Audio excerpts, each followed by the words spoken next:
हाय, hello, नमस्कार. मी किरण स्वागत करते तुमचं माझ्या नवीन एका व्लॉगमध्ये. आज संडे आहे आणि सुट्टीचा दिवस असल्यामुळे आजची सकाळ थोडी लेटच झालेली आहे आमची. आणि होतं असं कधी-कधी सगळेच दिवस काय आपले प्रोडक्टिव्ह नसतात. कधी-कधी लेट मॉर्निंग्स ही आपल्याला गरजेच्या असतात. आठवड्यातला एक दिवस जो आपला म्हणजे निवांत जाईल. सो असाच काही आजचा दिवस होता. लेट मॉर्निंग झालेली म्हणजे लेट आम्ही सगळे उठलो होतो. मग लेट उठलं की झटपट होणारा नाश्ता म्हणजे पोहे. तर कधी-कधी आम्ही लेट उठलं की आम्ही नाश्ता स्किप करतो, डायरेक्ट लंचच बनवतो. पण आज थोडं आम्हाला बाहेर जायचं होतं, सो म्हटलं ब्रेकफास्ट करूनच बाहेर निघावं. सो इथे मी झटपट असे पोहे बनवते आहे. फोडणीमध्ये जिरं, मोहरी, कढीपत्ता, कांदा, तर त्याचबरोबर शेंगदाणे घातलेले आहेत आणि त्याचबरोबर मटार होते थोडे सोललेले, तेही मी त्यामध्ये ॲड केलेले आहेत. आणि फोडणी व्यवस्थित परतून झाली की त्यामध्ये ना मी थोडंसं पाणी घालते बघा. आणि ही ट्रिक जी आहे ही मी माझ्या सासूबाईंकडून शिकले होते की फोडणीमध्ये थोडंसं अगदी पाणी घालायचं गरम करून, ज्यामुळे काय होईल ना, पोहे अगदी मऊसर बनतील. तर नक्की एकदा तुम्ही ही ट्रिक करून बघा. ज्यांचे असे कडक पोहे वगैरे बनतात ना, असे मऊ बनत नाहीत पोहे, म्हणजे भिजवतानाच ते व्यवस्थित भिजले तरी मऊ बनतातच, पण थोडंसं पाणी फोडणीमध्ये घातलं ना की अगदी छान असे पोहे बनतात. तर ही ट्रिक नक्कीच तुम्ही पण करून पहा. तर इथे मी गरम पाणी न घालता थोडंसं थंडच पाणी घातलं होतं, कारण गरम पाणी घालायला ठेवायला मी विसरले. सो थोडंसं अगदी किंचित पाणी घालायचं आहे आणि त्यानंतर त्यानंतर त्यामध्ये सगळं आपलं म्हणजे हळद, मीठ वगैरे सगळं घालून मग नंतर पोहे घालायचे आहेत.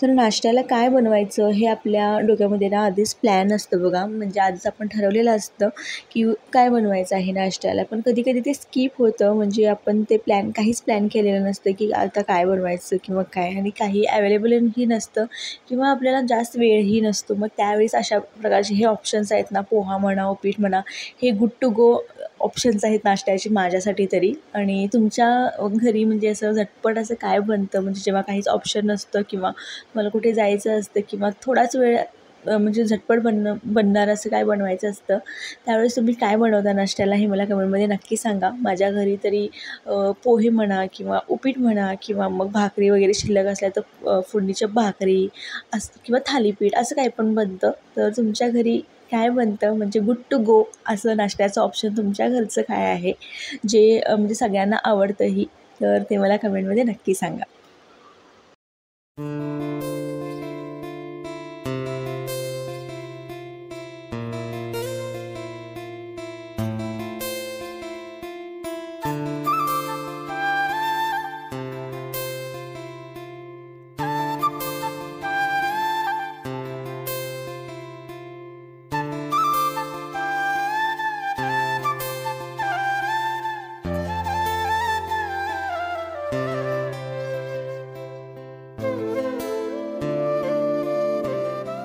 आता मस्त असा हा झटपट पोह्यांचा नाश्ता करून ना आम्ही निघणार आहोत मार्केटला. 1-2 वस्तू घ्यायच्या आहेत. ॲक्च्युली मिस्टरांचीच थोडीफार शॉपिंग आहे आणि मुलींची. माझं असं काही नाही आहे घ्यायचं, म्हणजे फिक्सच म्हणजे काय नाही आहे. बघू तिथे काय आवडलं तर घेईनच.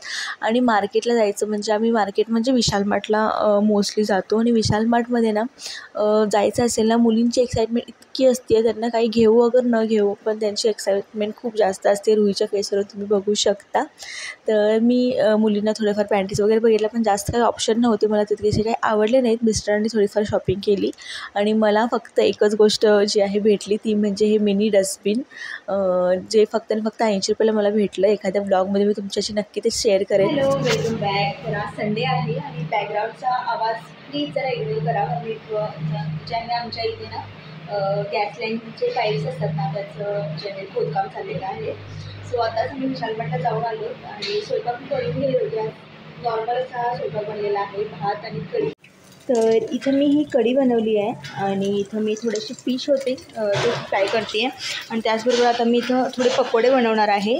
अजून बेसन यामध्ये घालायचं आहे. तर आज ना लंचमध्ये देखील जास्त काही खाण्याची इच्छा नव्हती. सो मी कढी आणि राईस बनवून गेले होते आणि आता इथे मी पकोडे बनवते आहे. आणि ॲक्च्युली ना माझं प्लॅनिंग होतं की कढी पकोडे बनवायचं. आता नॉर्थ इंडियन साईडला वगैरे बघा, ते त्यांचं कम्फर्ट फूड असतं कढी पकोडा. सो तेच मी आज बनवायचं ठरवलं होतं. पण मिस्टर बोलले की मला कढीमध्ये जे आहेत पकोडे घालू नको, सेपरेट दे. सो म्हटलं राहू दे, नेक्स्ट टाईम अशी प्रॉपर अशी कढी पकोड्याची रेसिपी आपण बनवूयात. सो आज मी काय केलं, फक्त कढी बनवून गेले होते. मी आल्यावर पकोडे बनवायला घेतले आणि मिस्टरांसाठी सेपरेट काढून ठेवले पकोडे आणि माझ्यासाठी ना मी थोडेसे वाटीमध्ये पकोडे घेऊन त्यामध्ये मी गरम म्हणजे कढी माझी गरम करून घेतली आणि त्यामध्ये ते डीप करून 1-2 मिनटं ठेवले. ॲक्च्युली ते अशा प्रकारे बनवायचं असतं की कढी गरम गरम बनवायची, पकोडे बनवायचे आणि पकोडे जे आहेत ते कढीमध्ये घालून 1-2-3 मिनटं फ्लेमवर आपल्याला ठेवायचं असतं. पण असं न करता मी जे आहे सेपरेट वाटीमध्ये पकोडे घेतले आणि त्यामध्ये माझी बनवलेली कढी जी आहे ती घालून घेतली आणि माझी जी आहे कढी पकोडे खाण्याची इच्छा अशा प्रकारे मी जी आहे पूर्ण करून घेतली.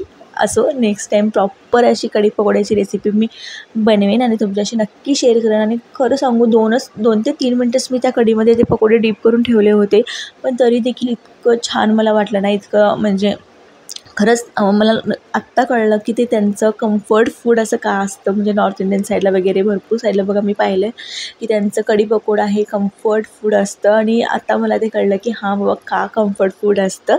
पण तरी देखील म्हणजे एक झटपट अशी बनली होती रेसिपी. म्हणजे ॲक्च्युली तितकी प्रॉपर बनली नव्हती, पण तरी देखील खूप छान असं मला वाटलं आणि नेक्स्ट टाईम मी नक्कीच प्रॉपर अशी कढी पकोड्याची रेसिपी जी आहे बनवेन आणि तुमच्याशी शेअर करेन.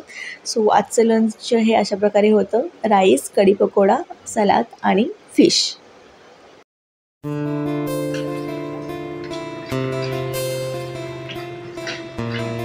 तर असंच हे खोदकामाचं काम दिवसभर आमच्या एरियामध्ये ना सुरू होतं आणि लिटरली तो जो आवाज होता ना डोक्यात घुमत होता. तशी मॉर्निंग ही आमची लेट झाली होती आणि दुपारचं जेवण देखील ना 4 वाजता झालं. त्यानंतर थोडीफार रेस्ट केली आम्ही. रेस्ट म्हणताच नाही ना, थोडंफार असं इकडे तिकडे. त्यानंतर मग संध्याकाळी मी आले होते पूनमच्या घरी हळदी कुंकवासाठी. आज पूनमच्या घरचं हळदी कुंकू होतं, तर तिथेच काही हे क्षण टिपलेले होते. तर चला इतकंच आजच्या व्हिडिओमध्ये. आजचा व्हिडिओ तुम्हाला कसा वाटला हे मला कमेंटमध्ये नक्की सांगा. परत भेटूया नवीन एका व्हिडिओसोबत, नवीन एका ब्लॉगमध्ये. तोपर्यंत स्वतःची काळजी घ्या.